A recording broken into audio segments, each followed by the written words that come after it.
Hey everybody, this is Brandon Luna, and I just wanted to let you know that the Luna Podcast Group is expanding. If you're a fan of Love to Hate, don't forget to check out our two brand new shows, Fright Flicks and Second Chance Cinema. Also, don't forget, there's a lot of great content on the Luna Podcast Group already. We've got 200 plus episodes of Calypso's Cigar Review and Cigars and Cinema. So check out all of our great content on the Luna Podcast Group at iHeartRadio, Spreaker, iTunes, or YouTube. Hey kids. Yeah, got to find a new way to intro it, don't I? It's time for another edition of Love to Hate. I'm Philip Fullman. And I am Brandon Luna. I'm sitting there going, that sounds familiar. I wonder why. Done it a couple, 2 or 3 times. Couple, 2 or 3. Maybe. Yep. Maybe. So, Brandon, if my math's correct, and it not often is, we did the 70s and the 80s, so that means today we should be talking about the 90s. That is correct, sir. Now, that is a time... That's probably the time I'm most familiar with, or that I have the most recall of, because I was a young adult, and it wasn't as long ago as the 80s and the 70s, and in spite of those 91 and 92, which I really don't remember a lot. Those are my drinking years. Oh, okay. 91, 92, It's a blur. Pretty much, yeah. But I do have a better recall of the 90s. Okay. So... I don't know. It's kind of a familiar time. It's a challenging time where you're a young adult, which I guess that means they still give you a pass if you screw up. Yeah, for the most part, I think until you're about 23. Yeah, somewhere in there. That makes sense. 20. Once you get to 25, you're fucking halfway to 30. It's time to be an adult. Goddamn it, you know. I mean, that's the way it used to be. Yeah. Well, true. I don't know that it is now. Yeah. Now they live in their parents' basements or in Texas. Well, do you remember when you were a kid and you always thought about your first apartment? And, hey, I could get an apartment here, or you wanted to move out of your folks' house. Right, yeah. Now nobody thinks about it. Yeah. And it's like, no. I want out, and I want to set up my apartment and have my bills, and I'm going to set up my water and my gas, if that wasn't included, and make sure I have money for cable TV. Mm-hmm. Because cable TV didn't just mean the extra channels. That's how you got your local stuff, too. Yeah, for the most part. But that was a huge thing. I still wanted to be able to watch TV in the 90s. Mm-hmm. And there's a lot of good TV in the 90s. I mean, a lot of really, especially for us. I mean, I think we might be a little on the, We're in that group of people who enjoy media. Right. To the extent where we can break it down. Right. I like watching a show and thinking, well, wait a minute, what would I do if I was the writer? And sometimes it's infuriating. Mm-hmm. I know if Maddie and I are watching, I'll be like, oh, he's going to do this. Like, how do you know that? I'm like, I just do. Right. And sure enough, they do. And it's like, probably because the writer side of my brain's like, oh, they could do this. And I think you're kind of the same way. I am, yeah. Mysteries are hard for me because I usually figure them out before. Right. And that's not like I'm saying, oh, I'm smarter than you. It's just because I think like a writer. Exactly. So I kind of look and weigh the options. Like, my wife hates this story because it's true. And, because you're never often right as a husband. But we went and saw Sixth Sense. And spoiler alert, he's a ghost, right? So after the first scene of the movie, I lean over to her and go, oh, he's dead. And she's like, what? He can't die in the first scene. She's like, there he is right there. I'm like, no, he's a ghost. She's like, no, he's not. And then, like, end of the movie comes, and she's like, son of a bitch, hit me. And just, Did you not enjoy the movie as much, you think, because you figured it out? Or was it just more enjoyable? I think that was a good movie. I really was. Think that's probably, M. Night, like, peaked really high at the beginning there. Oh, yeah. He's like Orson Welles. Right. It's like, I want to peak early and then just kind of step down. Now, Split was good, and I did like Unbreakable, so I'm looking forward to Glass. I am, yeah. I think it's going to be cool. Reviews aren't great, but they never usually are in his movies. Split was even split in the reviews. It was 50-50 on, but people tend to like it. Audience ratings were higher on that than they were for critics. I watched it because somebody told me it tied into that whole Unbreakable Glass universe. Right. So I'm like, okay, I got to watch it. And obviously the payoff doesn't come till like the very end. Yeah, but I still like the movie. Yeah. It's just a cool flick. Yeah, it wasn't just straight up horror. I like McAvoy as an actor, and I like it when he gets to do cool stuff like that. And I thought it was a great role for him. He looks like, and he got jacked for the role. Yeah. which they do in a lot of. It's always they put them on those crash things. I wish somebody would do that for me. Right. You know, it's like, hey, we're going to cash in this movie. Here's a personal trainer. Like, all right, Yeah. I can eat chicken and rice. That was a big. for Hey, 6 remember months. the Inquirer? It was all about like, oh, the new fad diet. This is how so and so lost all the weight for this movie or gained all the weight for this Right. movie, and it's yeah, but they don't do anything. That's what their No, job that's is their to, job. is to look good. So of course they've got trainers for that shit. Anyway, we're off topic, but We are, 90s. as we always are. Yeah. So, I mean, in the 90s, you had earlier, I think it was, early 90s, late 80s, Dan Quayle speaks out about Murphy Brown because she had a kid out of wedlock. Right. In the 90s, you had President Bush speaking out against against the Simpsons and their supposed lack of family values. And I remember one speech he said, "I want America to be more of a country like the Waltons than a country like the Simpsons." Right. So there was still very much that. I mean, you watch The Simpsons now; it's like it's innocuous, but at the time, it was like, "Oh my God, a father's choking his child." Mm-hmm. But I think that's the level of writing too, is understanding what satire is. Right. You also had gay characters introduced, prominent gay characters, not the nudge wink gay characters, but you had a couple of shows with predominant gay characters. Well, The Simpsons nudge wink, but Yeah, that's true. That's true. But as far as a character coming out, being the main character, you must be talking about Will and Grace. Will and Grace and Ellen. Yeah, true. And that was years ago. That would have been unimaginable. Right. You also had movie actors coming to TV, which was not something you often saw. That was considered, well, if they were in a feature film, now they're on TV. Well, they're just on TV now, and that's it. Yeah, they couldn't sell a feature film. You had message boards because of the internet. Right. So everybody could get online and talk about here's what I think. It sucked. This is what they're going to do. The birth of trolls, I guess. And X-Files was big for that because of the sci-fi community. Right. And how nerds are with that. And I'm guilty of that as possible. Opinions and ideas about what's happening on the show and, all the conspiracy theories within the conspiracy theories of the show. Yeah. And sometimes some of those guys hit on it. Yeah, totally. Where it's just like, that could never happen. Like, holy crap. And the other thing you had was the price of TVs dropped enough that you could have a TV in every room, or every family member could have a TV. So instead of mom and dad sitting with the kids and watching TV like they did in the 70s, some into the 80s, where you had that, wow, we're going to watch this as a family. Now you had the two kids in their room watching their show. Mom may be watching her show with dad, or maybe she's watching a show and he's watching something else. So for the first time, TV really starts to divide the family, right, as opposed to bring them together. And I think that's where you start getting the concern for what are kids watching, right? What's on their TV, because now they're not watching it in the living room in front of mom and dad, where they can say, "Hey, wait a minute! What the hell is this? You don't need to be watching this. Right? You can watch it in the privacy of your own room." Yeah. And one of the biggest of those that I remember, Beavis and Butthead. Mm-hmm. But so those are some of the things that happen. We mentioned gay characters. You mentioned Will and Grace. Mm-hmm. NBC. Mm-hmm. That was a big decade for them. Cheers had just ended. Mm-hmm. So that's a huge blow to your schedule. Right.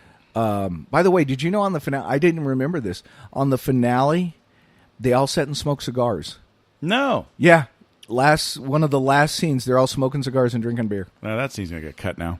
See? Yeah. Can't do that now. I don't think they'd cut it, but yeah. Yeah, if it was on cable, you get away with that stuff on cable. Sure. There's a lot of smoking characters and shows on cable. And then they'll put up the little warning. Like, have you noticed on movies where they'll put PG-13 or something, they'll say, also scenes of smoking. Yeah. Like, are you kidding me? Yep. It's PG-13 because somebody lit a cigarette. Not because their head got blown off necessarily, or there's boobs, but because somebody might smoke a cigarette or something.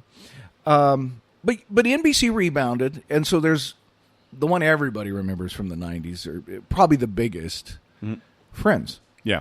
Which you talked about your love of Jennifer Aniston's breast on the previous episode. Nice boobs. Yeah. I never got into that show, breast or no. Yeah. I love that show. It's one my wife and I share a love for, and I still think it's a funny show. I'm starting to definitely see that it's a little more misogynistic than I remember, but that's just the time and place that we live now. Right. You know? You start to notice that, wow, these female characters were really written by men, so a lot of that comes to light in that show. But I thought it was a funny show. I liked it. It just never worked for me. Now, you and I have talked about our mutual love of Coupling. Right. The BBC version, which I just found the writing better. But I'm kind of a snob. So that's probably why. But that went, 12... All this shit on my show prep list, I didn't write down how long Friends was on. Yeah. Friends was 10 seasons. Okay. Yeah. It's 6 or 7 good ones. And then it kind of went downhill after that. So when did it jump the shark? Ross and Rachel getting together basically was the jump the shark for that. And then it was break up again and get together. And then you just kind of lost interest. You're like, okay, whatever. You're like, I don't care. Yeah. Now, so you also had, because they did their must-see comedies. Mm-hmm. You had, and I don't know if Will and Grace was a part of that, the must-see comedies or not. You had Seinfeld, which almost got canceled. Right. It took a while for them to find an audience. Right. And let's see, you had Friends, Seinfeld, Frasier, which was the spinoff of Cheers, more successful than Cheers. Right. Now that I just went recently, I think last year, went and binged the whole thing. Mm-hmm. And I liked Frasier. And I remember there's an interview with Kelsey Grammer, and he said, I think what makes us different is we assume the audience is smart. Right. Which, if you're writing a script and your assumption is the audience is smart, you're going to write a script for that audience, obviously. And you're going to ask more of the audience, but it's going to be a more well-written script, I think, a more intelligent script, right, than a lot of TV where it's whether they actually think the audience is dumb or they're just writing it that way to get the majority of viewers. Most shows, I don't think, write to that level. Right. They don't have that expectation. Well, the thing with Frasier is that it worked on a broader audience because they brought all the people over from Cheers, I think. And they, I think those people came and then wound up staying because it was a real well-written show. But they did write a couple of levels above where they wrote for Cheers. The issue becomes when you have a show that no one knows that's too smart and then gets canceled because... Sports Night? Sports Night is a top on my list. I have another one, too, though. Freaks and Geeks. I thought was a very both of those are show. on here. Yeah, and that is the only thing Judd Apatow's ever done that I've liked, or Seth Rogen, right, or whoever the tall. I like a lot of what they do, but Freaks and Geeks was just a great, fantastic show. It is a great, and anytime you get someone to watch it that's never seen it, they're like, "That was it? Where's the?" I'm like, right. It didn't do well. Meanwhile, Dawson's Creek, went on for freaking ever. Wreck, yeah. It's like I don't even know what to. I just knew I didn't care. Right. Same with 90210. Mm-hmm. I just knew I didn't care. And that's kind of like the Gen X dramas that they would do. And I know they tried to be hard-hitting and stuff. And, maybe it's because it was 30-year-olds playing like they were in high school, and I was an actual 20-year-old. And it's like, I don't care what happens in high school anymore. Right. It was, it wasn't, we weren't the right market for that. Like, no. Like, remember I told you, met Mario Lopez and didn't know who he was. Right. Because that was beyond that point. That wasn't my show to watch. I wasn't watching Saved by the Bell. I was already past that, so. Right. But I think that was the case with Dawson's Creek, and to a degree, Felicity for me as well. It was a chick show. I remember women talking about Felicity because of the hair. The hair was a big thing on Felicity. Isn't that weird to think about that? Yeah. The hair was a big thing for Jennifer Friends. Aniston on Friends, too. That's true. The Rachel haircut. There was also My So-Called Life, which I didn't want. But it was kind of, I guess, supposed to be the edgier... Yeah. 90210 or 90210 for people in a different tax bracket. Right, right. But I never watched that. But you're really seeing all of a sudden that shift in advertising dollar and demographic, because now all of a sudden they're going straight for that teen audience. It's not the Saturday morning stuff. It's primetime dramas geared towards that demographic, that younger demographic, because they realize, hey, they got disposable income because mom and dad are giving them cash. Yeah, and you're giving them something to watch in their room locked away that the parents don't want to watch. Yeah. So, yeah, totally. So that well, again, another thing unique about the 90s. One show I didn't mention, my favorite sitcom of the 90s, Mad About You. Yeah. Great Paul show. Reiser is my spirit animal. I love Paul Reiser. That to me was a great show. I think it did jump the shark after the baby was born. I think they searched for stories, but the finale was fantastic. And we didn't talk about that during the finale episode, but that is one of my favorite finales. Did we not talk about that? I thought I think talked we about did. We were supposed to cut that in, and I don't think we did. Oh, okay. Well, yeah. But Me being lazy. it works. Did you see the numbers we got on the finale episode? Right. Fresh Prince of Bel-Air. And then you had... Really, they cranked up one show still, I think it's still on the air, or at least one of them, Law and Order. Yep. That was one I was going to mention. That started in the 90s. Dun, Yeah. dun. And That still was on. the show. Well, and is that still on? I don't think it is. I think it's Law and Order SVU that's on. They've got another iteration of it. Yeah. They Yeah. just did a And lot that's of been on spin-offs maybe as long as Law and Right. Order. Then you had one of my favorites that I can't find to stream, Homicide: Life in the Street. Great one. Yep. I love Andre Braugher. I don't think he gets enough good roles. He doesn't, but he's on Brooklyn Nine-Nine. Yeah. If you haven't seen it, have you seen it? I know he's on it.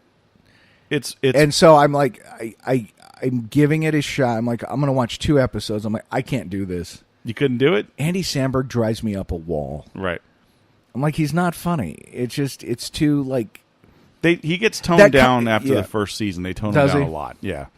And it's more of an ensemble piece now. There's more Terry Crews. There's more Andre Braugher. Okay. So it does level out. If you can get past the first 4 or 5 episodes, then it really kind of Okay. it's actually more like half the first season. Because we mentioned Sports Night. That's Right. the type of comedy I Sports Night was gravitate- so intelligent, so well written. It was one of the only shows that when it was over, I wanted to watch it again because I knew there was stuff that I missed or Yeah. jokes that I didn't get. or Every whatever. year So, I will yeah. binge it. I've got it on disc. That's a great show. Yeah. And I will watch every year. My daughter actually sat down, and she actually Can I borrow that from you? liked it. Yeah, absolutely. Danny and I will binge watch that. Yeah, like hardcore, it's yeah, the writing. And I won't get it exactly correct, but one of my favorite lines on there is, the length of this conversation has exceeded my level of interest in it. And I'm like, that is such a great way of saying it. It is. And there was talk of HBO or Showtime picking it up after it was canceled, but Sorkin had already moved on Right. and was doing West Wing. Now, I haven't watched West Wing. Ever? I've seen I think part of the first episode, but I want to watch it because I just love Aaron Sorkin's writing so much. Right. For years, you know how I feel about Tom Cruise movies. I couldn't figure out why I liked A Few Good Men. I'm like, really? There's no reason I should enjoy this movie. And then I saw it was written by Aaron Sorkin. I'm like, that's it. I just love hearing his words. Yeah. I was surprised that that was something he had written. And let's see, talked about Will and Grace. Oh, another one that I never liked, and I thought John Lithgow was just clearly taking a paycheck, was Third Rock. Yeah. I never understood the point of that, but that gave us Joseph Gordon-Levitt. Who would have thought he would end up being a great actor? Right, right. I actually like Third Rock, so I'll fight you on that one. all But right. I think it's funny. News Radio. Were you a News Radio fan? To some extent, because of the radio background, just watching how it was done. Andy Dick was a little annoying, but I liked. When isn't he? I liked Dave Foley because I'm a big Kids in the Hall fan. Yeah. Phil Hartman was great until he went and had an early demise with Yeah. his wife. But yeah, I thought it was a funny, well written show. And I gave the birth of Joe Rogan too. That was really kind Right. of where he came to. A lot of people came to know of Joe Rogan. Wings was another one. That's right. Yep, that was 90 to 97. I We got- remember I used to like that show. I had It's a little funny. crush on Crystal Bernard. It's funny because out of all that cast, you would think that it'd be Tim Daly or Steven Weber that would have gone on to do great things. It was Thomas Hayden Church of all people. But I mean, he was kind of the breakout. I'm going to disagree character. with you. Oh, okay. What do you got? Oh, Tony Shalhoub. Yeah. Yeah, I mean, you had those Antonio two guys. Scarpacci. You had 2 guys from that Yeah. went on to do great things. Tony Shalhoub, Monk. I mean, Oh yeah, he's Great. he's a great actor. He did a movie called Big Night. Everything he's in, Oh, Big Night's awesome. he's great. The Marvelous Mrs. Maisel, Haven't watched playing it. her dad. Oh my god, dude! Yeah, I know. That- Is it- Watching that, I remember hearing from Lauren, my daughter, just like, it's like you're here. Just watching it, she's like, it's like you're still here. Just like, yeah, it's like, I need absolute silence. You see, if I'm going to read, I need silence in the room. And it's just like, yeah. It's like, I love him. He makes complete sense to me as a human being. Were you an ER fan at all or no? I think I watched the last 3 seasons, maybe. All the prominent people were gone. Did you know that was supposed to be a movie? Yeah. It started out Spielberg was going to direct it, and they're like, well, we got more here than... Right. Yeah, it was Michael that. Crichton and Steven Spielberg that worked on it together. I might have enjoyed it. Had I got there in the beginning, Right. but I didn't. I don't remember what it was or what the reason was. I was a Chicago Hope guy. Yeah. I You think- might. I mean, if it's out there, I don't know Yeah. if it's on Netflix or whatever, Amazon. Watch it until basically Clooney and those guys leave, and then you're done. But it was it was really well written. A lot of stuff you hadn't seen on television before. Still in the '90s, they were doing it. So yeah, I mean, it was a groundbreaking. The way show they in a lot of filmed it ways. was amazing to Yeah. me. I remember liking the cast. Man, I cannot think of the dude's name. Hector Elizondo. Great actor. He was on it, and I think that was one of the reasons that Mandy Patinkin and Mark Harmon was on there. Rocky Carroll was on there, who now plays his boss on NCIS. I know that. I don't know algebra. Interesting. I don't know if you know this. That was the first time the word shit was uttered on network television. Was on Chicago Hope. Yeah. Oh, okay. And it was a scene. Somebody had died on the operating room. Mark Harmon was the surgeon. They're doing the review, and he's like, they're asking all these questions. He goes, "Look, shit happens." And they left it in. It was this big thing like, oh, TV's breaking ground and whatnot. Yeah. Which really, still for network TV, you can get away with a lot more. Yeah. But that's not it. And I think that night Letterman did a bit on it. And he's like, well, wait, why was it allowed but we get beeped? And they're like, well, Right. you get 1 or 2 and then we beep the others. He goes, so I can say shit once? Yeah. It just became this rolling thing with Letterman. It's like, Yeah. I That's love hilarious. him. Yeah, you had that, and then NYPD Blue came right out after that. It very did. shortly. Which... With the nudity, of course, it was Dennis Franz's ass. Franz's ass, which nobody wanted when to see. and that's And the- all the language. You had that Yeah. that scene that was like, oh, they kept playing it on the news, like, hey, suck on this, you pissy bitch, or whatever he said. And I was Yeah. like, whoa, on television. Well, and the thing, granted, groundbreaking, edgy, without doubt. But when you hear people going, "There's nudity on TV," you're like, "Oh my god, what are they showing?" And it's like, wait, it's an old dude's ass. Right. Like, come on, they've shown that on. You've seen butts on TV before, Right. It's like it's not that big a deal. It's not like there's naked women running through a dormitory or some dude dropping his pants and you're getting a full frontal shot. They made it sound a lot worse than it was. Right. Now that show was a big eraser on a career smudge for Stephen Bochco. Do you remember what cop show he did for ABC prior to that? Cop Rock. Yes. One of the all-time worst ideas. Just watch the intro on YouTube. Oh, it's phenomenal. It's phenomenal. I know somebody. I've got a buddy. I don't know if he listens or not, but I've got a buddy who he likes Cop Rock just for the novelty of it. It's like, man, just the opening credits. Like, nope, I'm out. It's like, this does not work yeah. at all. So NYPD Blue was a great Palate cleanser? palate cleanser. There you go. Yeah. For getting Cop Rock off of Off of of your, Bochco's yeah. resume. And I think I watched the later. God, this sounds horrible. I started watching NYPD Blue once Ricky Schroeder was on. Yeah? Oh, yeah, I don't know why. I never liked David Caruso. Right. To this day, I think nobody really... Likes David Caruso? Right, except David Caruso. Right, yeah. He went to CSI Miami for quite a while. God, that was a horrible show, man. Yeah. That you know was what? bad. It was that the only reason that he was, I think, accepted on that show is because his character was such a good guy. Like, he always did the right thing. Yeah. But he's still he's a douchebag on the outside, but his character was nice on the inside, you know? So Have you heard the story Rob Zombie tells of directing an episode of that? Yes. Oh, fantastic. man, just totally rips Caruso. Yep. The worst experience of my life. So if you haven't heard this, basically Rob Zombie, musician, does horror movies. Yes, film auteur. Not somebody you would think would do an episode of network television. Right. He's directing it. There's a scene where David Caruso, he's like, okay. So David drives up in the car, gets out, and they're like, wait. Mr. Caruso doesn't drive. Like, what, he doesn't know how? No. He just doesn't do that. Okay, so we'll have the car there. He'll get out of the car. No. Mr. Caruso doesn't get out of cars. It's like, basically, this dude stands there and just wants a medium hero shot, whipping the sunglasses off, deliver his line. He's like, he doesn't want to do shit. He's Right. lazy. Worst experience. Horrible actor. I'm like, wow. Yep. Because you would think as an actor, you'd be like, hey, man, I'm here to do a job. Right. Yeah, I'll drive up in the car.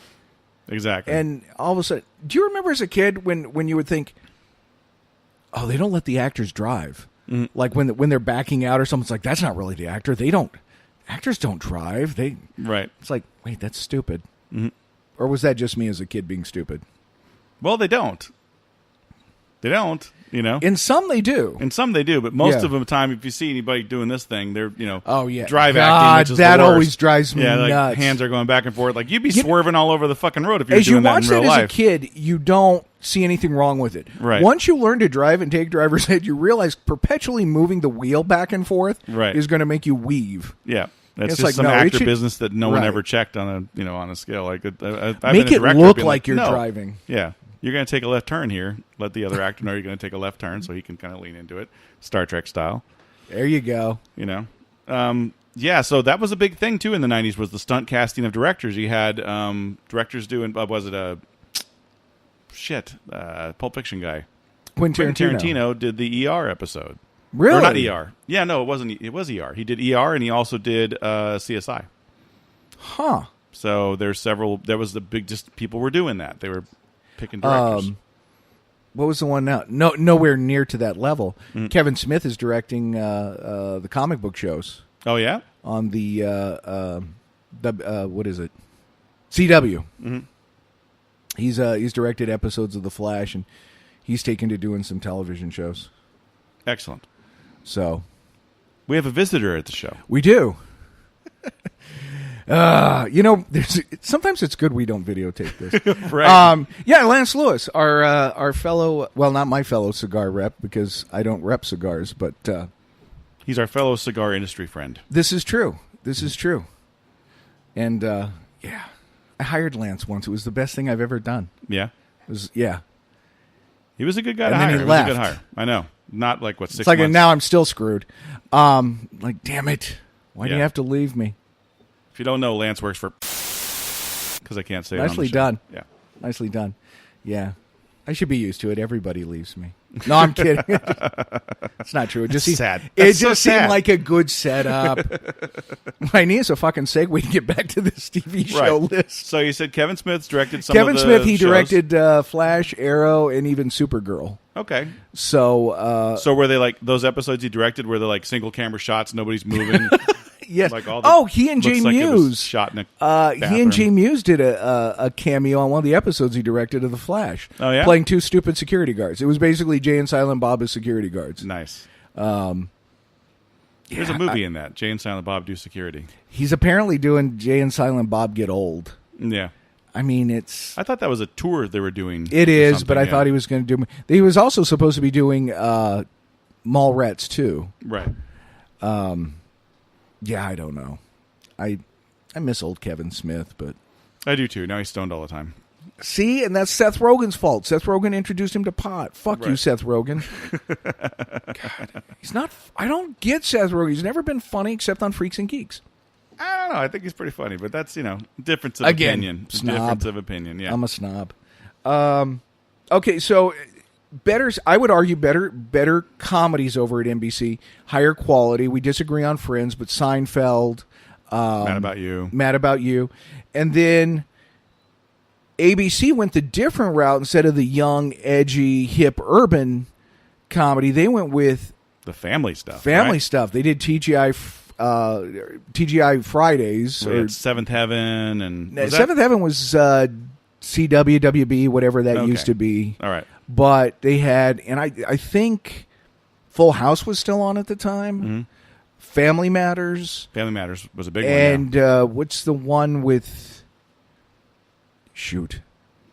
The kid from the Wonder Years' brother. Which one? Boy Boy Meets World. Yeah. Thank you, Lance. Great show. I love that show. There we go. Yeah. And believe it or not, I watched Girl Meets World, which was they brought it all back and had his daughter. Really? Yeah, and he was in it as they both had Topanga and him, and a lot of the cast came back from Boy Meets That's World. one that I've noticed. People who grew up watching that. That one has a strong place in their heart. Yeah, I love Boy Meets World. It's not just Yeah. like, oh, Family Matters or whatever. It's like, no. I got something out of that one. It's like, I don't know. Yeah, and that one was a 'Cause I little didn't young see it. for me. It was like I didn't Sure. watch Saved by the Bell, but I watched Right. Boy Meets World. I don't know why, but for whatever reason, that was the one I watched. And I think it was a chick. It was probably a show that a chick got me into, I would think. So William Daniels apparently did a great role on there. He played Mr. Feeney. yeah, But yeah. Knight Rider. yeah, that's true. And also a doctor on St. Elsewhere Right. back in the 80s. Mm-hmm. I didn't know he was also a singer. Yeah, He did a apparently. Broadway. There's a musical, 1776, that he was in. The But film? I would argue that was a better show than one we didn't talk about in the 80s, Head of the Class with Howard Hessman. That was just... Right. Although, that gave us the song, or brought into popularity the song, Future So Bright I Gotta Wear Shades by Timbuk 3. Right. How's that? Yeah. Good memory. Do you remember that song, Lance? Do you ever watch The Practice? Was that your thing? Did you like the lawyer shows? Because that was kind of the start of those. I didn't. It's not... Is it Dylan McDermott? Dylan McDermott. I kind of don't like him. That was a David E. Kelly show. Yeah, see, I'm not really a fan of his. I know... You didn't like Picket Fences? You watched Chicago Hope. That was him. Yeah, that's true. I never... Okay, to be fair, never seen The Practice... But was James Spader on it the whole time? Because I really don't like him. No, that was afterwards. And I know Shatner was on. Yeah, that was a different show. Kind of just phoning it in, right. was he? Yeah. No, Shatner was good in that. He was actually... That was a good show for him. Was it? Yeah. No, so I never caught that. Never watched Roseanne. Boston Legal was the show we were talking about. Okay. Yeah. Never watched Roseanne either. And Not that was another one that you had people warring on versus the family values and... Mm-hmm. Because I think you also had a lesbian character on there. Mm-hmm. Sandra Bernhard was a lesbian on the show, Right. which was a huge deal. Not as big as Ellen, Right. also on NBC. Wasn't her sister a lesbian in that show, too? Roseanne's sister? Was she? I thought she was. I don't know. Oh yeah, maybe it's just Laurie Metcalf. I don't know, yeah. I don't. Again, I didn't watch it. I didn't watch it either. And then I don't know. they brought it back, huge ratings. They're bringing back a lot of the '90s sitcoms. Right. You had Murphy Brown. Murphy Brown, Will and Grace, Roseanne. Right. Who knows what's happening with Roseanne? Twin Peaks now. came back. I'm watching it now. Yeah. So Twin Have Peaks. you watched it? No, I haven't. 2 years. That's what they got. They got 2 years out of Twin Peaks. Again, a level above writing wise. Right. It's David Lynch. It's weird. People. Well, didn't and really... the second season not as strong because Lynch left because he was Right. upset that that the network was dictating. Okay, you got to do this in the first season. It wasn't what he wanted. So the third season on Showtime, really, they're letting David Lynch be David Lynch. Oh, so it's gonna be weird as fuck. Dude, there's one episode. There is no dialogue for 25 minutes. Mm-hmm. It's all just sounds. Yeah, that's And I mean, that's very much him. There is some weird stuff in it, but it's just fascinating. Well, you had that episode of Breaking Bad with The Fly. Not a single That's line true. of dialogue uttered in that entire episode. and so well done. Right. Yeah, Vince Gilligan credit another show that we'll be talking about, The Sopranos. Right. Just as far as elevating the level of writing. And again, like you said, bringing the film actors over to television. Exactly. And then the ability of the television being so good that they can still go back and do film. Mm-hmm. Because in the 80s, if that happened, if you went from television to film, reverse that, from film to television, you were on television. That was it. You're done. You're not doing you movies couldn't anymore. come back. You might have a little bit part here and there. Maybe Quentin Tarantino will put you in a movie later, and you might get famous again. But that was really the extent of it. And do you think that's when they started to realize, okay, we get a larger audience with television because not as many people are going to the movies, because now you can buy a video for $5. Right. DVDs had come out. Mm-hmm. So not as many people going to the theaters. So they were able to make that transition. Right. We talked about Chicago Hope. That was CBS. The only other thing I've got for CBS in the 90s was Everybody Loves Raymond. Right. Which, Everybody Loves Raymond. wow, such a bad show. Yeah, I wasn't a fan. I mean, just talk about dumbed down writing. Right. Yeah. I got one for you that had What's some that? good writing, and I thought it was a very good show. It it fizzled out pretty quick, but I loved it when it was on. It was Quantum Leap. Yeah. Quantum Leap was a very well written show. They took chances on that show. Still shot on film, which is at that point Unusual, kind of, yeah. Which is why when you're streaming it, it looks like, why does this look right, fuzzy? It's on an iPad. right. But yes, Scott, great role for Scott Bakula, probably the best thing he's ever done. Dean Stockwell was great in that, and he was a film guy that came to television. For That's that, true. so, He was. yeah, and he was always a bit player. He wasn't like a big star, but he was still a film guy. But always added to the film. Yeah, the gravitas of whatever project. Yeah, he was just in. always bettered the project that he was on. Right. I had forgotten about that. You did have quite a bit of sci. Well, and the biggest sci-fi you had during the 90s was the X-Files. Right. I still don't know what that's about. Yeah. I love it. Right. I still don't know all of it. I even watched the new season that they did. I'm still confused. But it's well done. I don't think bringing it back Was the best idea. Yeah, in that last movie they had done, the movie was bad. Yeah. The what was it that they had some pretty controversial episodes too. They had the hillbilly inbreeding thing. Oh yeah, that was a I big deal. remember It was that. called Home or something. In that episode, Was that the like, one where they had Cher or somebody singing like Cher at the end? I don't know. That was a black and white episode. No, it wasn't the black and white one. Okay, no. okay. It was the one with the mom that was basically, under the bed. Yeah, that was trippy. And they stuck her in the trunk and went and did Mom's Think Makes I More really Kids. liked that. That was a good an episode. awful episode. Yeah. You know who I'm talking about? The guy from that thing, Bryan Cranston. Right. He did an episode of that where I think he played a serial killer. Mm-hmm. Right. And then you had the really great episode, I think, that won a lot of awards. The one with, what's his name from Young Frankenstein? The guy who played the monster. Peter Boyle. Peter Boyle's episode where he's seeing the future and, he sees his own death. That was Peter Boyle on X-Files, it's like that's worthy of his talents. Right. Everybody Loves Raymond. Not so much, right, yeah. I will say this. Ray Romano did that, and I didn't care for it, and really don't care for him. But he did a show that was on TNT for 2 seasons, Men of a Certain Age. Mm-hmm. It was Scott Bakula, Andre Braugher. That was a good show. I loved it because as I was watching it, I was a man of that certain age. Right. The second season lacked a little, but I loved that first season. Yeah, it was a good show. Now, talk about the epitome of low writing. Okay. This is started in the 80s, but it was still big in the 90s. Married with Children. Yeah. I hate that show. I think I hate Ed O'Neill to this day because of it. And then here's the epitome of no writing, very popular in the 90s, started in 92, The Real World. Oh. MTV brings reality TV to the young people of the 90s. That was kind of really the start of networks going, hey, this is a hell of a lot cheaper. Right. To Put a bunch just of throw a nobodies camera in it, give them a couple of cameras, and right. You can cut it any way you want to make drama. And I don't remember how many seasons they did, but they had one character on there, one of the can't say character. I mean, he was a real person, but one of them died of AIDS in his 20s. Right. And that was a huge deal. I mean, that made network news. Bill Clinton had spoken to him, met the kid. Right. But yeah, that was kind of the change for MTV right about then.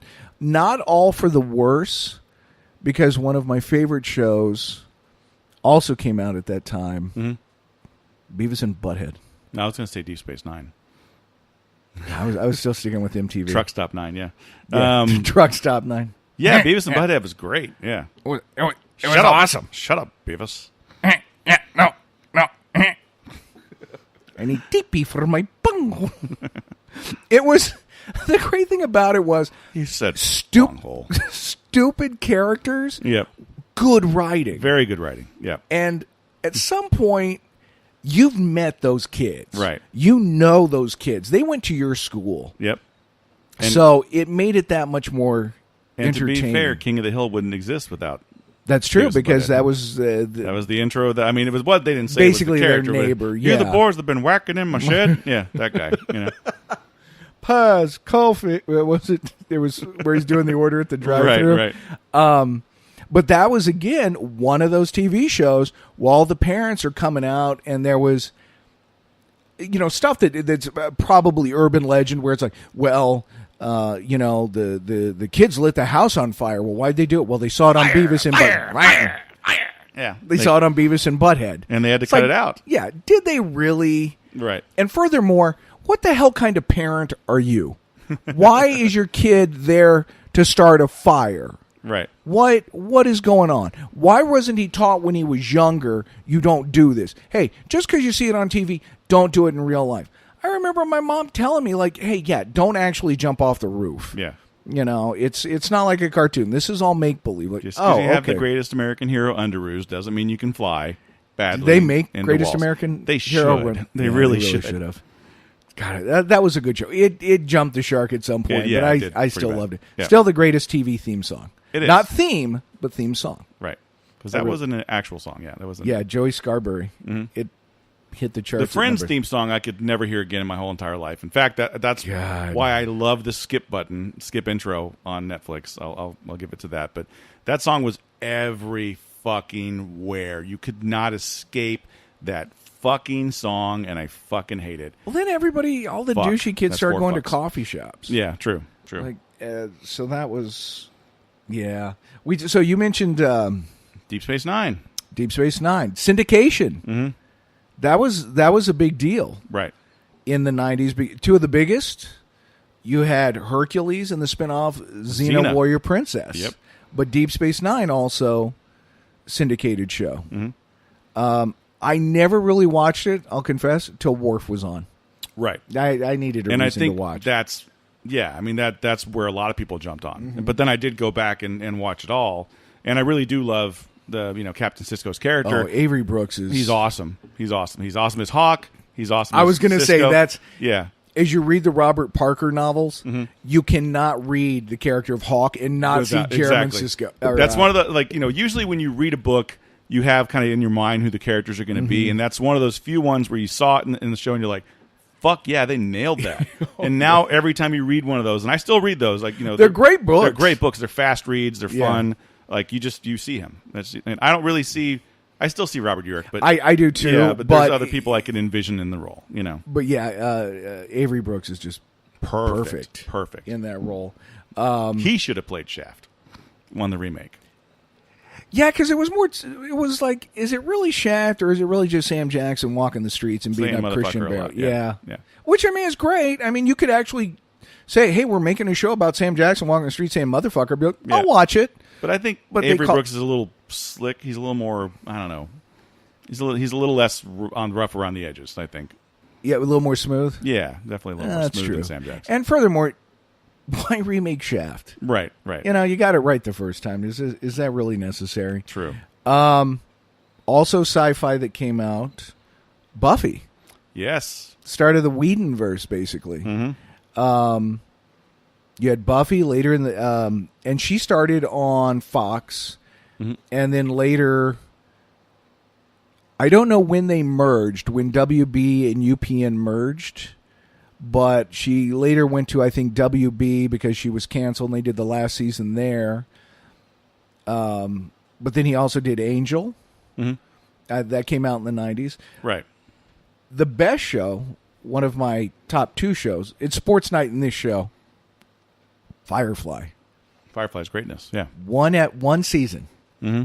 Like, what the hell are you thinking? one season of this. Right. And as you watch, just the writing gets better every episode. Mm-hmm. And it's like, how did you screw this up? How did Fox screw this up? And Farscape stayed on how long? Exactly. You know, I and don't... full disclosure, I didn't watch it the first time it was on. Yeah. Because I remember watching a commercial, and they had a preview of it, and it looked stupid as hell. It did. It wasn't advertised well at all. Because the 30-second ad they did for it was to the music of Walking on the Sun by Smash Mouth. Right. And it's like, what is this? This looks like it's going to be a retarded, stupid, sci-fi show. Mm. And then I remember in the theater, I forget what I was seeing, some other science fiction thing, and there's a trailer for Serenity. It's like, whoa, that's the same people. This looks like a completely different thing. Mm-hmm. And it was like, wow, I would have watched that. Right. So again, just some jackass in marketing. Yeah, that's what totally destroyed that show. And Yeah. again, a little different than everything else that was out at that time. That's and true. it was a challenge for most people to get into. So I think if you're the guy that's watching Third Rock from the Sun and goes over to try and watch Firefly, you're not gonna get it. Maybe you're That's the guy true. that watches X-Files and goes and sees Firefly. Sure. But they weren't getting that audience. This might be just like an entire show or something, but do you think sci-fi fans, that you can ask more of them in general than fans of any other genre? Do you think because of they're more analytical, Definitely, that you can definitely write to a higher level and not lose them? That started with Star Trek, though. I mean, even the original series. I mean, it was written to a higher level, and that's again why it didn't last, because it was a little too preachy, I guess, for some people. It was a little too smart, and people were just like, whatever. He kissed a black chick. I don't care. It was just whatever. So I think when you had something that successful after the fact, it kind of stepped everything up to that level. How fucked up is it that there was like, oh my God, he kissed a black woman. He kissed the green woman. Everybody's like, yeah, whatever. Yeah, she green was woman's hot, hot. yeah. It's like, Exactly. Hey, wait a minute. It's hot. Come on. It's like, yeah. Did anybody not see how fucked up this is? It is fucked up, but that's how it was. That's how it was. Green people have always gotten a pass in this country. Fucking green. The Incredible Hulk, sure, tear up a city. Right. Nobody cares. It's just his personality. It's okay if he grabs Loki and just smashes him all over the place. That's fine. Speaking of black chicks, a lot of them on In Living Color. That was a big... You like the segue, Nice Lance? transition, yeah. Nice little segue there. You racist motherfucker. No, I'm just Hey, kidding. it was a natural segue. I used to watch In Living Color. I did too. Dude, it was great. We got a lot of good people from that, Will Sasso, arguably Jim Carrey. I would Right. say no. Because you don't like Jim Carrey, or because Fucking hate Jim Carrey. okay. But he became a big, famous person. He after did. that, He yeah. just, and then he started doing the serious movies, and now I don't know. He's preaching on. Now he's just one of those guys who all he talks about is politics and right. and whatnot. But that at the time was, doing better skits, more well-written skits than what you were seeing on Saturday Night Live. Mm-hmm. Yeah, it stole a lot of that thunder from Saturday Night It Live. really did, and it really hadn't been done before. I mean, Mad TV, a little bit, but they definitely kicked it up a notch on that. You know what? I was wrong. Will Sasso was on Mad TV. Yeah, he wasn't that's right. on In Living Color. Then you had like the entire Wayans family Right. on the show. I don't even know who's who anymore because Damon's on He's Lethal on Weapon Lethal now, Weapon. right? Yeah, right. I'm trying to remember what I watched and I was like, wait, he's the young one. Keenan Wait, no, now he's- Ivory's the old one. Okay, he's Damon's dad, right? Yeah. See, No, brother. He's his brother. Okay. He's his brother. So it's Keenan and Damon are brothers, and then you got Marvin and There's a what's the other guy's name? The young guy, the young cat. Marlon and that's Sean. right. They did movies. Yeah, for a they while, did too. the White Chicks thing, Yeah. and they did a lot of stuff together. Damon Wayans. Oh, that's Jr. right. Damon. Yeah. Who did Meteor Man? Jamie Foxx was on there too. David Allen Greer. Yeah. Who also got their Robert Townsend. Yeah. A lot of those guys you mentioned, they got their own shows. Right. Because WB and UPN targeted the black demographic. They did Right. a lot of predominantly black urban shows. Tommy Davidson. Yeah. Yeah. Rock, Moesha, the Jamie Right. Foxx show, the Martin Lawrence show. Right. Martin. And That really, was a great show. I again, like Martin. looking to find that demographic of who have we not reached, where can we, who can we get as advertisers, who's going to watch. And I think now you don't see that as much, like as far as networks go, because it's so intermixed now. You have a much different mix on network TV where you don't have the specific network where it's like we're the network of ethnic sitcoms, because there's much more of a blend. Right. I think the only show I know of now is Blackish. Yeah. Probably. And I don't. There was even an know offshoot of that, wasn't there? Like an offshoot of that show that's something else. There may be. Like a spinoff. There may be. I don't know. Already. But yeah, those were always somehow considered. Oh, Sinbad had a show, Yeah. for Pete's sake. You know, Sinbad beat Dennis Miller on Star Search for their Comedian of the Year or whatever. Awesome. How does Sinbad beat Dennis Miller? Sinbad's Again, pretty funny. His there what? Yeah, he had that one special where he talks about the 70s and stuff, and that one Yeah. is fucking hilarious. But He kind of capped out pretty fast, and I keep hitting my microphone. He capped out pretty fast though. I think the beginning of the end for him was Jingle All the Way. that was the beginning of the end for For a lot of people, for Schwarzenegger too. Yeah. See, we talked about Gen X. We talked about syndication. The other thing we had, cable. Cable really grew, and you started getting some of those specialty channels. We already talked about MTV with how they changed, but you also had one for kids. You had Nickelodeon, which again I aged out of. I didn't watch, but Nickelodeon was huge. That's really about the time that came out, and you had stuff you could just show the kids all day, and then you had the resurgence of all those 70s sitcoms with Nick at Night, Right. with all those shows that you and I grew up with, and now they're showing them to the kids of the 90s. Was Night Court 80s or 90s? Both, I think. I loved I Night think Court. it ended up in. I think it wrapped in the 90s, maybe. Right. That was a great show for me. I really enjoyed that show. It jumped the shark at I some point too. enjoyed it but to some extent. Never totally got into it. I do remember his love of Mel Torme. I remember the transition of like, oh, wait a minute, here's a magician, and now he's doing a magician / stand-up, Right. and now he's doing a sitcom, Right. basically. Another big network, Comedy Central. Mm-hmm.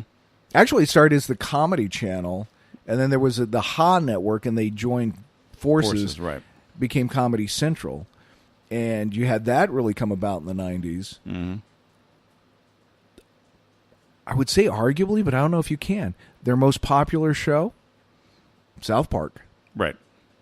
To this day, Yeah. people still talk about South Park. Yeah, I don't think that's arguable. I think that's pretty much. I nail on love the me head. some South Park, man. Yeah. So well done. So well written. Talk about and that really took. You think about it, so everybody was complaining about The Simpsons. Like, can you believe what they're talking about on The Simpsons? Like, yeah, check out South Park. Right. They've got a Christmas poo. Oh, Nate. Yeah. I still go back and watch Tom Cruise Won't Come Out of the Closet. That is so That is a so great, well great written. one, yeah.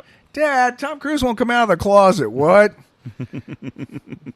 Told him he wasn't as good an actor as Napoleon Dynamite. Oh boy.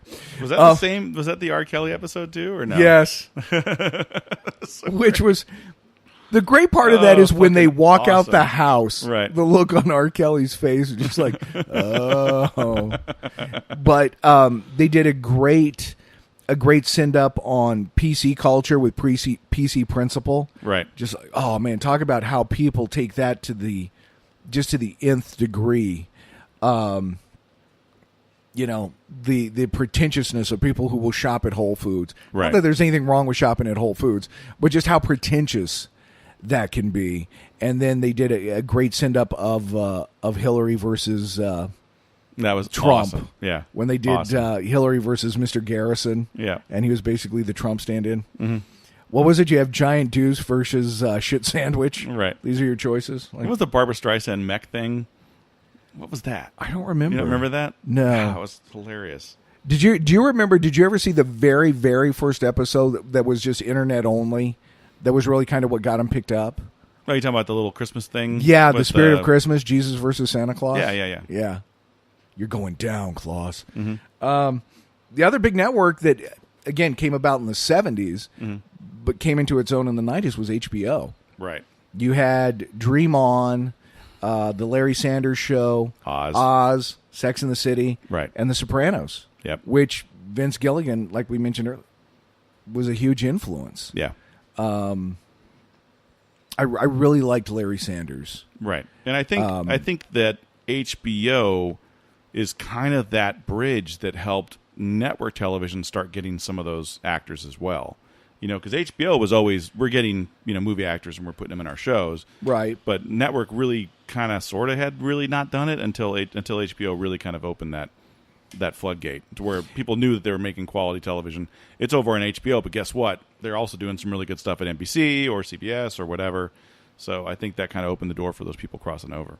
Well, and I think then it gave, again, because you had so many channels in cable grow, you had A&E, which was arts and entertainment to start. Right. It's like, hey, we'll show the Bolshoi Ballet or, a symphony. And then it just became something completely different. And now you're getting shows like Breaking Bad and some of these other things where they realize they have more freedom on cable. Right. So it's not quite HBO material, Right. but definitely something you couldn't put on network TV. Can you think about what AMC was when it first started? All it was classic films. It was basically Turner Classic Movies with Right. commercials. Right. That's what it was. And then they start, throwing in the new classics. It's like, oh, look, it's Raiders of the Lost Ark. It's all these new classics. Right. And then it became, we're still not making any money. Mm-hmm. And it completely changed. Yeah. Now they got Breaking Bad. They got Walking Dead. I mean, it's not the same channel it was. Well, think about TLC. It was the Learning Channel. Right. It was educational. Right. Now it's people who pop out 19 kids and tell you why. Or it's a story of a family of small people and, how they get through their daily life. Right. It's like, how am I learning shit? I'm just being a pervy observer here, just, Yep. basically enjoying my Schadenfreude going, well, hell, honey, at least we ain't them. Isn't that where Honey Boo Boo was? Yep. So really, just you shouldn't even call it the Learning Channel. Yeah. No, not at all. Not at all. TLC, the lowest common. There you the go. lowest common denominator. That's it. There you go. That is perfect. That's what it should mean. All right. So before we finish, Carson retired. Yeah. Carson retired. You had the big fight over Letterman or Leno. Mm-hmm. Letterman, of course, goes to CBS. I've heard that it was over money, that they didn't really want to change the format. They wanted The Tonight Show to be The Tonight Show, not Letterman-esque. Mm-hmm. And Leno would be the guy to do that. So, Dave Boltz kills him in the ratings. Yeah. Kills him in the ratings until Hugh Grant decides to stop and pay a prostitute. And then later, I think the next night, scheduled to appear on The Tonight Show. Right. And after that, Leno never trailed in the ratings. Right. For the rest of their run. And I hate that because I don't like Jay Leno. I don't either. At all. I don't think he's funny. I liked him on The Tonight Show before he was the host because I thought as a stand-up he was edgier and he did more regular comedy. I think he was a better, smarter comedian. Right. And then once he kind of became the every night comic, it was just dumbed down, and he wasn't as funny. Right. And then that's when Conan O'Brien came about, a Simpsons writer, to take Letterman's place over at The Late Show. Right. We also had Arsenio Hall during the 90s. Yeah. Syndicated evening talk show. Mm-hmm. And then this one you may or may not remember, when Fox did a late night show. Do you remember who hosted that? No, you have to tell me. Chevy Chase. Really? 29 episodes. I don't remember that. The Chevy Chase. Yeah. It started about the same time as Letterman going to CBS. Fox entered the fray, and it was the Chevy Chase show. Wow. And it was bad. He was never comfortable. He started trying to do his old pratfall shticks. 29 episodes. In fact, they renamed this theater. Instead of the Fox Theater, it was like the Chevy Chase Theater. They tried to make a big deal out of it. Right. Never funny. Wow. Yikes. It was bad. And I'm still, since Letterman's gone and Craig Ferguson's gone, I'm not a late night guy. I just don't like this new generation. Yeah. I love Conan O'Brien. I think he's awesome. I think I like him now just because it's like more palatable to me. Mm-hmm. But he at least lets the guests talk. Right. And I feel like with a lot of these other guys, they spend too much time talking. Right. I'll tell you this. I do find with Jimmy Kimmel, he's doing a lot of talk of kind of the Me Too movement. He's more of a woke guy and stuff. After the Man Show, wow. Yeah, the guy who brought us girls jumping on trampolines, now he's the guy who's going to sit here and tell us we're being offensive as men. It's like, dude, Right. That was your shtick. That was your You shtick, sat there, yeah. drank beer, and had girls bring out beer. Now you're going to preach to people about how they should act respectful. Right. Now, I get it. We evolve. We change as human beings, and that's just part of the aging process. Yeah. But I still think you're a giant douche. I think that's Sarah Silverman killing his soul for a bunch of years, probably. Because they were together. Oh, that's right. They dated. Yeah. Wow. What did she ever see in him? That's a good question. I don't know. Yep. Man, a lot of TV, so a lot of things changed in the 90s. They did, yeah. And a lot of it for the better, I think. I would say so. I mean, we definitely... I don't think you have to sit there and say, oh, I stayed in and watched TV, and necessarily mean, you wasted your time. There's a lot of good things out there. Right. So, brought to us, courtesy of the 1990s. Right, right. So, And it's coming back, apparently. So that's true. what comes around goes So around. if you missed it, or, of course, hell, now you can just stream everything. True. So hopefully you guys were taking notes. You wrote stuff down, jotted it, put it in your iPhone, like, oh, I'm going to go stream that. I'm going to go watch that. While you're jotting stuff down on your iPhone and stuff, if you have any questions for us, you want recommendations, you can reach out to us on the social media platforms that we have established. And Brandon, would you tell them what those are? Well, you can go on Twitter and tweet us over at Love to Hate Pod. You can also go to Instagram, and we do post there occasionally. You can also send us questions and comments on Love to Hate Pod on Instagram. And then we also have the Facebook page. So go to Facebook and comment there, like the show as well, and give us your comments, concerns, complaints. I don't really care about the complaints, but if you have any ideas, we're definitely want to hear about Constructive criticism. It's Yeah. always good. it. That's fine. All right. No We're done trolls. for another week, kids. We'll be back next week. Talk to you then.